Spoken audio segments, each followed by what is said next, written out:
European country. I told you then that we were shoulder to shoulder with you, and that is as true today as it was in that horrific moment.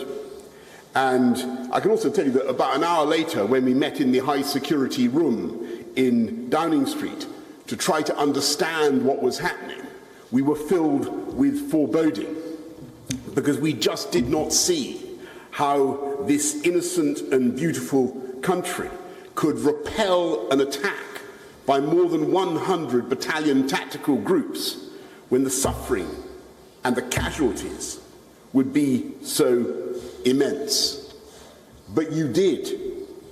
And like one of those indomitable Ukrainian boxers for which this country is justly famous, you came off the ropes and you hit him with an uppercut that sent Putin's armies reeling from Kyiv, and a hook to drive him from Kharkiv, and it became ever clearer to the world that he had fatally underestimated the grit and the will and, above all, the price that you were willing to pay to defend the country you love. And I salute the heroic dead.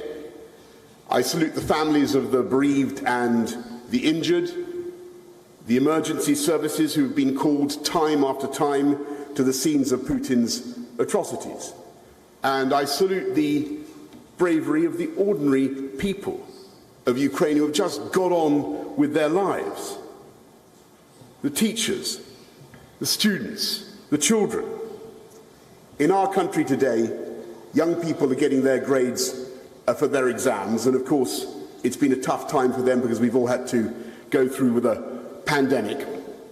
But I ask us all to think of the children of Ukraine, 2/3 of whom have been driven from their homes. 2/3. And who have seen nearly 1/5 of their schools destroyed or damaged. And yet, working by candlelight or in makeshift classrooms, 7,500 of them have achieved the highest possible grades. And I think it's our collective mission to ensure that those brilliant students grow up to use their qualifications to achieve their dreams in a peaceful, prosperous, and independent Ukraine. And I believe that they will, because out of the ashes of your towns and cities, out of the monstrous scars that are being left by Putin's missiles, something beautiful is blooming, and it's a flower that the whole world can see and admire. And that is the unconquerable will of the Ukrainians to resist. And that is what Putin failed to understand. He simply had no idea how much Ukrainians love this extraordinary country with its rich black soil and magical golden domes, how much they treasure the life and the bustle and the freedom and the Eurovision Song Contest winning cultural dynamism of Ukraine. And just as he fatally underestimated Ukraine, he also underestimated the price the world was willing to pay to support Ukraine. We have and we will.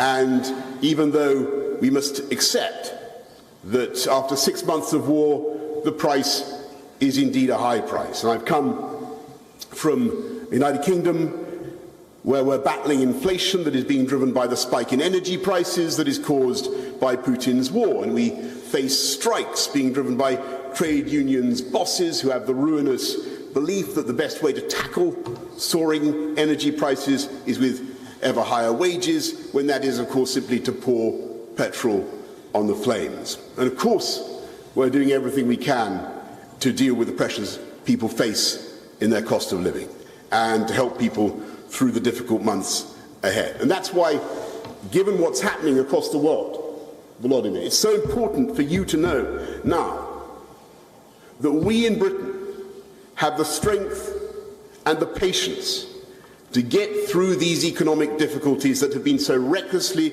driven and exacerbated by the folly and malevolence of one man, Vladimir Putin. And like every other European country, we're of course working to end our dependence on Russian hydrocarbons.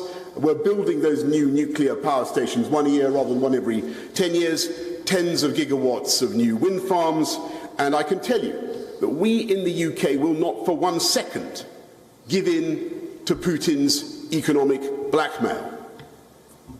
Because the people of my country can see with complete clarity what is at stake in Ukraine today. Yes, of course, it's about you and your right to live in peace and freedom.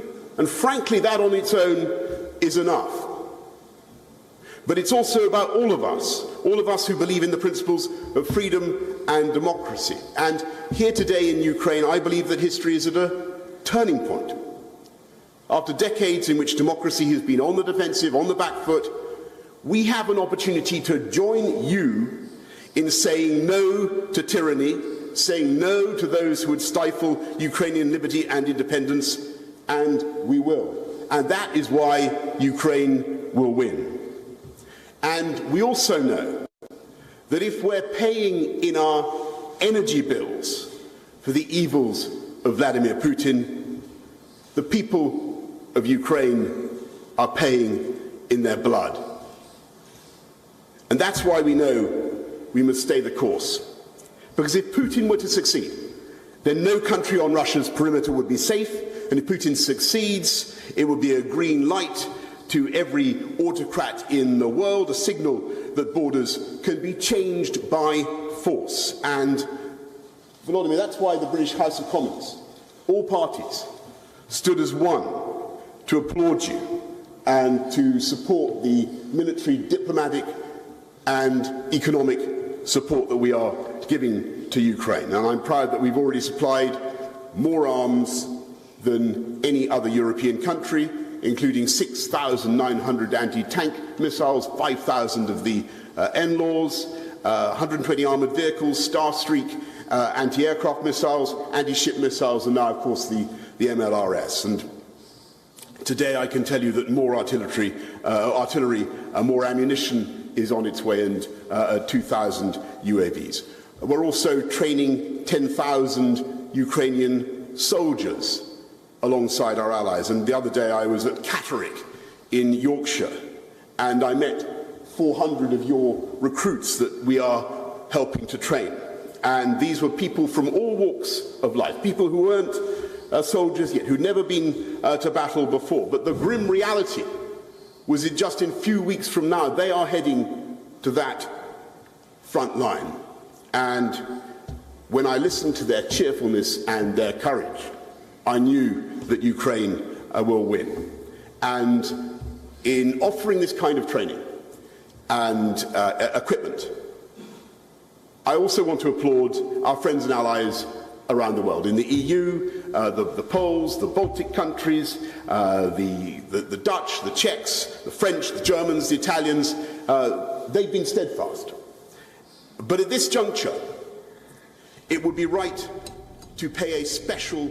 Well, we've been listening live to the UK Prime Minister Boris Johnson. He's made a surprise visit to the capital, Kyiv, joining the President of Ukraine, Volodymyr Zelensky. We heard Boris Johnson there praising the unwavering support that his country had given, but also paying tribute to the people of Ukraine after 6 months of fighting.